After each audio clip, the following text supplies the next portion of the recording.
Hello, children. Today we are going to start chapter number 13, that is closing distances. So let's get started. Man cannot live alone. He needs to communicate with others. The early man communicated with others by beating drums or giving smoke signals. Slowly, he started drawing paintings on the walls of the caves, which later developed into the art of writing. He also started expressing his thoughts through language. The paragraph says, Man cannot live alone. इंसान कभी भी अकेला नहीं रह सकता. उसे बात करने के लिए, अपनी फीलिंग्स को बताने के लिए किसी की ज़रूरत होती है. तो जो अर्ली मैन थे, जब लैंग्वेज डेवलप नहीं हुआ था, तो वो अपने बातों को एक्सप्रेस करने के लिए या दूसरे से कम्युनिकेट करने के लिए या तो ड्रम्स बीट किया करते थे या फिर स्मोक सिग्नल्स दिया करते थे. स्मोक सिग्नल्स यानी धुआं का सिग्नल दिया करते थे.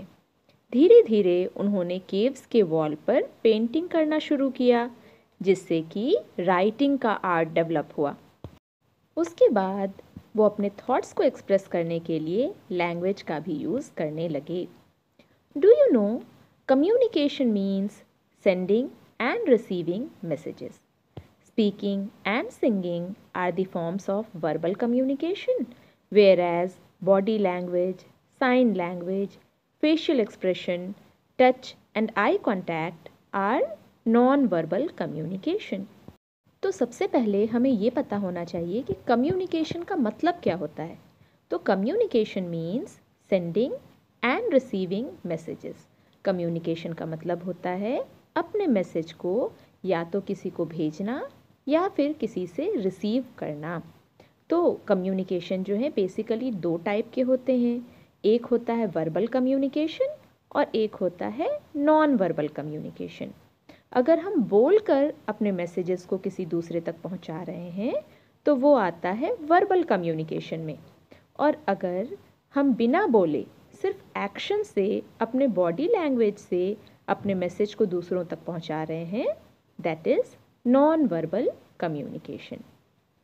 तो वर्बल कम्युनिकेशन के एग्जाम्पल्स क्या हो जाएंगे? स्पीकिंग एंड सिंगिंग, क्योंकि उसमें हम बोल कर अपने मैसेज को कन्वे कर रहे हैं.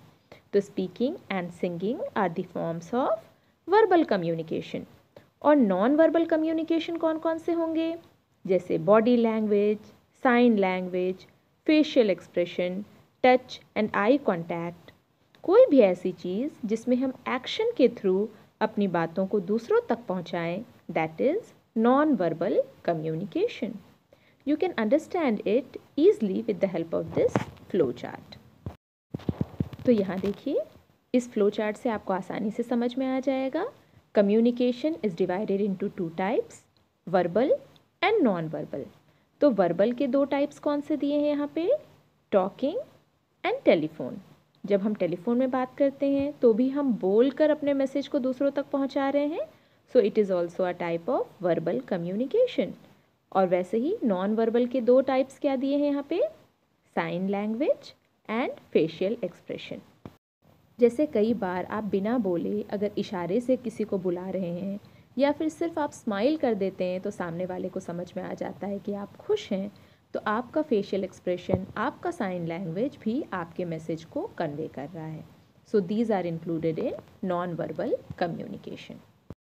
If you have to give a message to someone who is close by, then you can talk to that person. But if you have to contact someone who is far away, then what do you do? So children, you will write it in your book. इसे आप अपने book में लिखेंगे. ये क्या कह रहा है कि अगर कोई हमारे पास में बैठा हुआ है तो हम आसानी से अपने मैसेज को उन तक बात करके पहुंचा सकते हैं. लेकिन कोई अगर हमसे बहुत दूर है, तब आप कैसे अपने मैसेज को कन्वे करेंगे? तो कैसे कन्वे करेंगे हम? वी विल सेंड लेटर और कॉन्टैक्ट देम थ्रू टेलीफोन और मोबाइल. तो या तो हम उनको लेटर भेज सकते हैं या फिर हम टेलीफोन या मोबाइल के हेल्प से उनसे बात कर सकते हैं. The invention of writing provided human beings with a new means of communication. It also helped to save the written matter for generations to come. It was possible to contact people who were far away by sending messages from one place to another. In the beginning, written messages were sent through specially trained pigeons or horse riders. तो writing के invention के बाद human beings को एक नया means मिल गया communication के लिए, अपने मैसेजेस को दूसरों तक पहुंचाने के लिए। तो इससे एक फ़ायदा ये भी हुआ कि हम उस रिटन मैटर को आगे आने वाले कई जनरेशन्स के लिए सेव कर सकते थे। अब हम उन लोगों से भी कांटेक्ट कर सकते थे जो हमसे बहुत दूर हैं, क्योंकि उस समय टेलीफोन या मोबाइल फ़ोन नहीं हुआ करता था। तो अगर कोई हमसे बहुत दूर है तो उनसे कांटेक्ट करने के लिए हम लेटर्स सेंड किया करते थे। और शुरू में इन लेटर्स को भेजने के लिए स्पेशली ट्रेंड पीजन्स या हॉर्स राइडर्स का यूज़ किया जाता था। आप देखे होंगे किसी फिल्म्स में भी पीजन के पैर में लेटर बांधकर हम भेज देते थे एक जगह से दूसरी जगह। तो उस समय स्पेशली ट्रेंड पीजन्स हुआ करते थे या हॉर्स राइडर्स से हम लेटर को एक जगह से दूसरी जगह भेजा करते थे। Progress in the life of man made it possible to send letters, parcels and money orders through post office or courier service. Indian Postal Service has a huge network that makes sure that you receive your mail in time. Urgent messages are sent through speed post. Indian Postal Service takes your letter from the letter box in your street to your friends, relatives and business contacts all over India and the world. You can also keep your savings in a post office. जैसे जैसे human की life में progress होता गया तो हम पहले letters भेजा करते थे, फिर हम पार्सल्स, मनी ऑर्डर्स भी पोस्ट ऑफिस और कुरियर सर्विस से भेजने लगे। हमारा इंडियन पोस्टल सर्विस का नेटवर्क बहुत बड़ा है, जिससे आप अपने लेटर्स को दुनिया के किसी भी कोने में भेज सकते हैं। आपको क्या करना है, सिर्फ लेटर बॉक्स में जाकर अपने लेटर को पोस्ट कर देना है और वहाँ से जो हमारा इंडियन पोस्टल सर्विस है वो आपके लेटर को उस जगह पर पहुँचा देगा जहाँ आप उसे भेजना चाहते हैं। इससे आप अपने फ्रेंड, रिलेटिव्स और बिजनेस को किसी भी दुनिया के कोने में कांटेक्ट कर सकते हैं। और आप में से बहुत लोग को ये नहीं पता होगा कि आप जैसे बैंक में पैसे जमा करते हैं वैसे ही आप अपनी सेविंग्स को पोस्ट ऑफिस में भी डिपॉजिट कर सकते हैं। Writing letters is fun. You can keep in touch with your friends and family. You can also discover interesting information about different places, food items, dresses, etc. Moreover, you can read them any numbers of times. तो letter लिखने का भी अपना मज़ा है।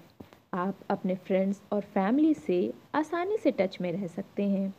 आप अलग अलग इंटरेस्टिंग इन्फॉर्मेशन भी डिस्कवर कर सकते हैं, अलग अलग जगह के बारे में, अलग अलग फूड आइटम्स और ड्रेसेस के बारे में इंफॉर्मेशन भी गैदर कर सकते हैं।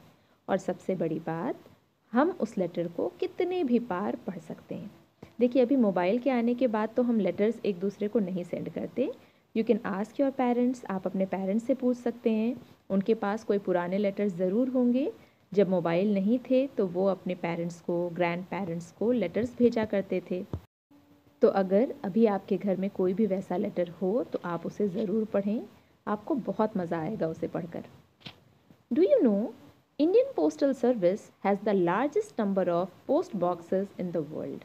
आपको पता है हमारा जो इंडिया का पोस्टल सर्विस है, द इंडियन पोस्टल सर्विस, इसमें बहुत सारे या सबसे ज़्यादा नंबर ऑफ पोस्ट बॉक्सेस हैं सारी दुनिया में। यहीं पे आप देख सकते हैं, look at the 3 different coloured letter boxes, what is each one used for. तो यहाँ पे देखिए 3 कलर के लेटर बॉक्स आपको दिख रहे हैं। आपको ये बताना है कि ये अलग अलग कलर्स किस लिए यूज़ किए जाते हैं। So I will tell you, the red colour letter box, it is used for the mails which are not local. जिन लेटर्स को हमें लोकल एरियाज़ में नहीं भेजना है उसे हम इस रेड बॉक्सेस में डाल देते हैं। Green is used for local mails. जिन लेटर्स को लोकल एरियाज़ में भेजना होता है उन्हें ग्रीन बॉक्स में डाला जाता है। And blue is used for the mails which are addressed to metro cities. जिन मेल्स को, जिन लेटर्स को मेट्रो सिटीज़ में भेजना होता है उन्हें ब्लू बॉक्सेस में डाला जाता है। So you will note it down in your book. Telephone is a 2-way communication because we can talk as well as listen. Mobiles have become very common now. See, telephone is included in a two-way communication. Why it is called a two-way communication? Because we can talk as well as we can listen.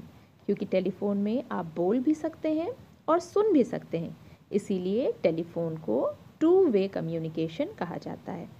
और आजकल mobile phone जो है वो बहुत common हो गया है. You all know it. Do you know, in 1876, when Graham Bell phoned his assistant, who was in another room, and said, "Come here, Watson, I want you," Watson heard the request through a receiver connected to a transmitter, and telephonic communication started. Graham Bell invented telephone.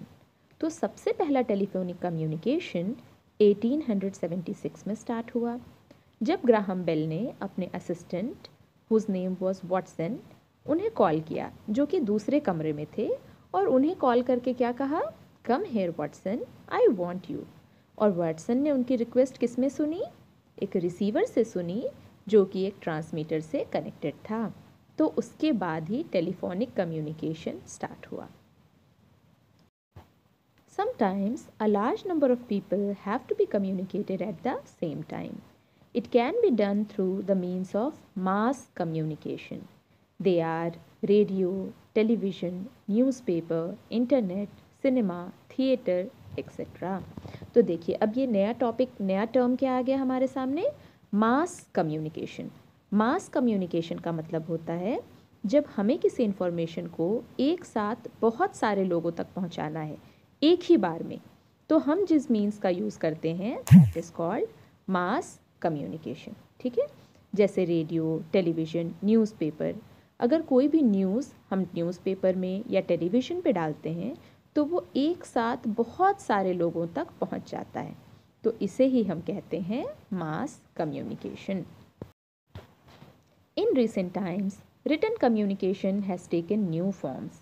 They are email, SMS, that is short message service, etc. Images can be transferred through MMS, that is multimedia messaging service. Various other facilities are also available on mobile phones like WhatsApp. तो देखिए, पहले ज़माने में written communication मतलब होता था सिर्फ letter, लेकिन आज इस रिटन कम्युनिकेशन के बहुत सारे नए नए फॉर्म्स हो गए हैं. And you all are very well aware of it. आप सबको पता है अब ईमेल कैसे सेंड कर सकते हैं, आप एसएमएस कैसे भेज सकते हैं, आप आसानी से किसी भी इमेजेस को, किसी भी वीडियो को दूसरों तक पहुंचा सकते हैं with the help of a mobile phone. इसके अलावा व्हाट्सएप के भी फीचर्स अब आपको बहुत अच्छे से पता हैं. आप मैसेज के थ्रू बात भी कर सकते हैं, फ़ोटोज़ को भी एक जगह से दूसरी जगह भेज सकते हैं. Okay, so my dear children, here we have completed the chapter. Now in the next video I'll be discussing the exercise with you.